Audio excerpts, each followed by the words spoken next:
আজকে আপনাদের লগে আমি শেয়ার করুম আমার সারপ্রাইজ গিফটটা। এটা হইলো আমার জন্মদিনের সারপ্রাইজ গিফট। আর এই ভিডিওটা আজকে না, এই ভিডিওটা হচ্ছে 1 বছর আগের। আমি যখন মোবাইলের গ্যালারিটা স্ক্রল করতেছিলাম তখন আমি দেখলাম এই ভিডিওটা। হঠাৎ আমার মনে হলো যে এই ভিডিওটা তো সবার লগে শেয়ার করা হয় নাই। তারপর যেই চিন্তা ওই কাজ, আমি আপনাদের লগে এই ভিডিওটা শেয়ার করতে আয়া পড়ছি। তো যাই হোক বন্ধুরা, এই ভিডিওটা হচ্ছে যখন আমি চাঁদপুরে আসছিলাম আমার জামাইয়ের অফিসিয়াল কাজের লেগে চাঁদপুরে পাঠানো হয়েছিল। তারপর চাঁদপুরে থাইকা আমার জামাই আমার এই সারপ্রাইজটা দিছে। এইটা অবশ্য 2024 সালের। আর চাঁদপুরে আমরা আসছিলাম 3 বছর। 3 বছর পরে 2025 সালে আমি ঢাকায় আয়া পড়ছি। তারপর যাই হোক বন্ধুরা, এই যে দেখেন আমি কি সুন্দর করে আস্তে আস্তে করে র্যাপিংটা খুলতেছে। আমার জামাই কয় কি ব্যথা পাইবো, তুমি আরো আস্তে আস্তে খুলো। হাজারো ভালোবাসার মানুষের গিফটের প্যাকেট খুলতে একটু তো মায়া দয়া দেখান লাগে। এই যে প্যাকেটটা আমি খুললাম, এটা হচ্ছে ব্লাশিং বিউটির একটা পেজ থেকে আমার জামাই আমার লেগা গিফট নিয়ে এসেছে। আর শাড়িটা কোন পেজ থেকে নেওয়া হয়েছে এটা আমি ভিডিওর ভিতরে দিয়ে দিব, আপনারা এখান থেকে দেখতে পারেন। শাড়িগুলো অনেক সুন্দর, এই পেজের শাড়িগুলা।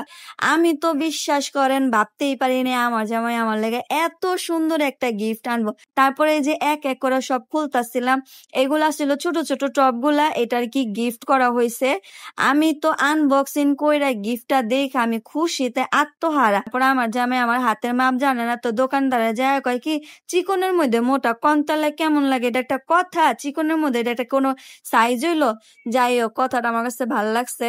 তারপরে এই তো গিফট বক্স থেকে চুড়িগুলা দেখতেছিলাম, এটার কি আলগা কিনে আনছে আমার জামাই আমার লেগা। আর এই ফুলটা কিনে আনছে আর্টিফিশিয়াল। শাড়িটা তো মাশাআল্লাহ এত সুন্দর একটা শাড়ি, আমি কোনোদিন ভাবতে পারি না আমার জামাই আমার শাড়ি গিফট করব। আমি শাড়িটা পেয়ে সত্যি অনেক খুশি হয়েছিলাম। শাড়ির লগে একটা সেট ছিল, সেটটাও খুব সুন্দর, এটা চোকারা ছিল। সেটটা আমার কাছে খুব ভালো লাগছে, ছোটখাটোর মধ্যে।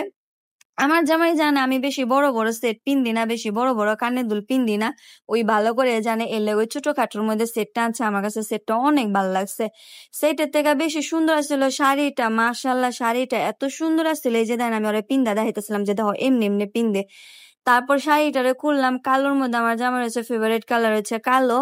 এই তো শাড়িটারে খুলছি আমি, শাড়িটা আমার কাছে এত ভালো লাগছে যা বলার বাইরে। মাশাআল্লাহ, এই যে দেখেন শাড়িটা আমি খুলছি, শাড়ির আঁচলটা সোনালী কালার, মাশাআল্লাহ অনেক সুন্দর। পাইপটাও অনেক সুন্দর। আমার কাছে সত্যি কথা শাড়ির কাজটা অনেক ভালো লাগছে। আপনারা ওই পেজে আরো অনেক শাড়ি পাইবেন। এটা তো দিছে দিছে, পরে দিয়ে আমার যেমন লেগে কেক লইছে। তারপর পরের দিন আমরা খুব সুন্দর করে শাড়ি পিন্দা মডেলিং করে ছবি তুলছি। আমার ভিডিওটা কেমন হয়েছে কমেন্টস করে জানাই।